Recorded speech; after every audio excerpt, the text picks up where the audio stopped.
하나님은 겉모습을 보시는 것이 아니라 정말 모두 다 구원해 주시는.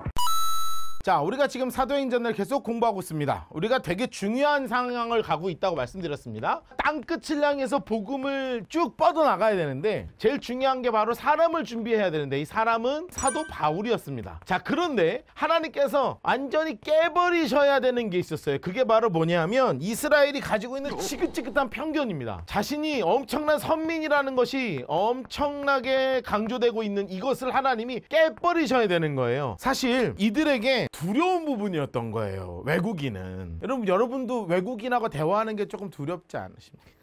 근데 여러분도요, 막상 외국인한테 복음 전하고 그러면 어렵잖아요. 이것에 대해서 교회가 깨지 못하면 주님께서 원하시는 땅끝을 향한 복음이요, 나갈 수가 없는 거예요. 그래서 하나님께서는 대표적으로 누구를 붙잡으시냐면 베드로를 통해서, 이 지긋지긋한 편견 베드로를 통해서 하나님께서 아주 커다란 장벽을 깨 부수시는 것입니다. 그 대표적인 사람으로 하나님께서 누구를 붙이시냐면 고넬료라고 하는 백부장을 붙이시는 거죠.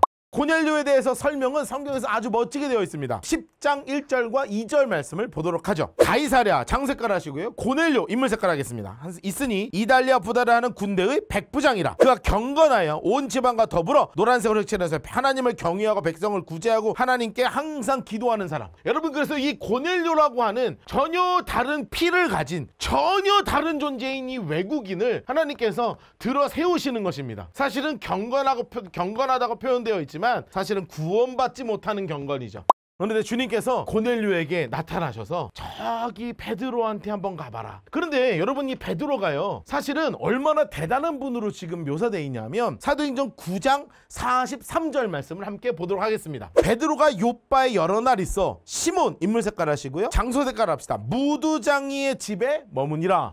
여러분, 이거 되게 충격적인 말이에요. 여러분 우리는 아무 감각이 없잖아요. 그게 뭐? 그런데 이 베드로가 지금 어느 정도까지 열려 있었냐면 무두장이의 집에, 이게 가죽 만드는 사람인데요, 그 당시에 아주 하층민 중에 최하층민이었어요. 그러니까 백정보다 밑이야. 그러니까 가죽 만드는 세공업자였기 때문에 아주 냄새나고 막 시체 냄새, 피 냄새, 이것을 벗겨나는 썩는 냄새, 막 이런 게 가득했던 집이 어디냐면 이 무두장이 집이었단 말이에요. 그런데 이 베드로는 무두장이 집에서 자는 게 뭐? 이분도 예수님 믿으면 나와 같은 한 형제인데, 이분 자체가 진짜 대단한 분이었거든요. 근데 이분도 깨지 못했던 게 뭐냐면 외국인이었던 거죠. 그래서 베드로께서 이 무두장이 시몬의 집에 있을 때 고넬료가 사람을 이 집으로 보내는 겁니다. 그런데 이때 마침 하나님께서 베드로에게 나타나시는 거예요. 베드로가 낮 12시 기도 시간이 되어서 정말 하나님께 기도하고 있었는데 환상 가운데 내 모퉁이에 이렇게 이게 뭐가 내려오는 거예요. 그래서 환상 속에서 눈을 딱 떠서 보니까 환상인데 뭐가 쫙 있는 거야. 근데 그게 뭐였냐 하면 아주 혐오스러운 혐오식품이 오는 것입니다. 와, 여러분 이거 이야기만 들어도 소름이 막 돋는 음식이 오는 거예요. 돼지고기.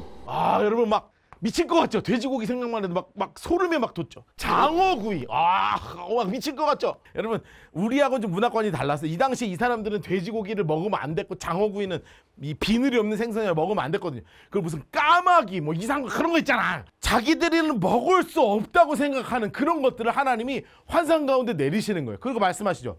먹어. 하나님, 먹을 게 없어. 세상 지천 널린 게 먹을 건데 하나님이 먹지 말라는 걸 우리가 어떻게 먹어요? 야, 너 왜 내가 먹지 말라 그랬어? 방금 먹으라 그랬잖아. 근데 너 왜 안 먹어? 주님께서 이렇게 말씀하시는 거예요. 한번 보실래요? 10장 15절. 또 두 번째 소리가 있으되 하나님 색깔로 해놓으세요. 하나님께서 깨끗하게 하신 것을 네가 속되다 하지 마. 하나님께서 이 아주 혐오스러운 식품을 보자기에다가 쭉 내리시면서 먹어. 싫은데요? 먹어. 싫은데요? 먹어. 싫은데요? 먹어 임마. 뜻이 무슨 뜻인지 알지 못하는 그때 똑똑똑똑 두드리는데 외국인들이 찾아오는 거예요. 우리 백부장 고넬료께서 우리 베드로 선생님을 좀 초대하시니까 우리 집에 좀 와달라. 여러분, 이 얘기를 듣는데요, 여러분 부담스럽겠어요? 안 부담스럽겠어요? 여러분, 제가 목사거든요.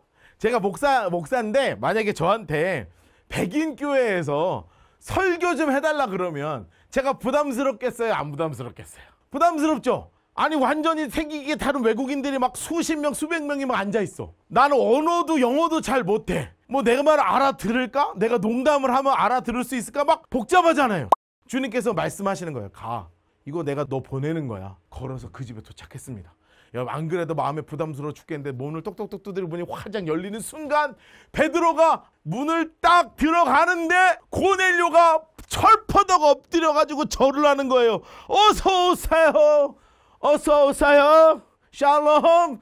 나도 사람인데 뭘 절사하시냐고. 그런데 눈을 들었는데 진짜 부담스러운 게 뭔지 알아요? 고넬료 친구들, 친척들, 외국인들 수십 명이 와, 저 인간은 어떤 인간인가, 무슨 얘기를 하려나 막 눈을 동글동글하게 쳐다보고 우와 베드로다 막 박수치고 막 이러고 있으니 베드로가 너무너무 부담스러운데 며칠 전에 하나님께서 환상 가운데 보여주신 것이 떠오르는 거예요. 내가 속되지 않다고 했는데 너는 왜 속되다 그래? 그 전까지는 이게 도대체 무슨 뜻인지 몰랐는데 이제 마음속 깊은 곳에 하나님께서 주신 음성이 확 들어오는 거예요. 아, 하나님은 겉모습을 보시는 것이 아니라 그 마음의 중심에 그가 외국인이든 아니든 정말 예수님을 믿기로 작정하고 내가 예수님을 나의 구주로 모시면 그 사람이 어떤 인종이든지 상관할 것 없이 정말 모두 다 구원해 주시는 저 땅끝을 향한 복음이 진짜 준비되어 있구나. 그리고 나서 베드로가 이 많은 외국인들을 앞에 앉혀놓고 복음을 전하기 시작하는 거예요. 예수님께서 십자가에 달려 죽으셨습니다. 그 십자가에 달려서 죽으신 예수께서 사흘 만에 부활하신 분이십니다. 그분을 믿으십시오. 그분을 믿으면 여러분들이 다 죄사함 받고 영생을 얻을 수 있습니다.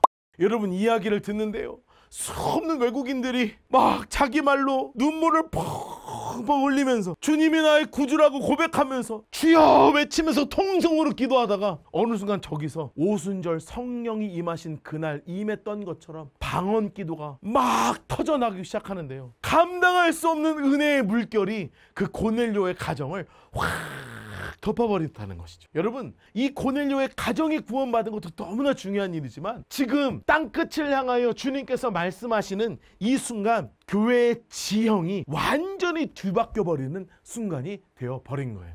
이제 유대인을 향한 구원이 아니라 진짜 완전히 생긴 것도 다르고 말도 다르고 생각도 다르고 먹는 것도 다르고 아예 생활 자체가 다른 진짜 외국인까지도 하나님은 외모를 보지 아니하시고 그들을 향하여 복음이 진짜로 뻗어나갈 수 있는 그 길을 하나님께서 고넬료를 통해서 열어주신 것입니다. 그러면 이제 진짜 교회들이 세워지겠죠. 1차 전도행, 2차 전도행, 3차 전도행의 본격적인 여정을 다음 시간부터 함께 시작하도록 하겠습니다. 오늘은 여기까지.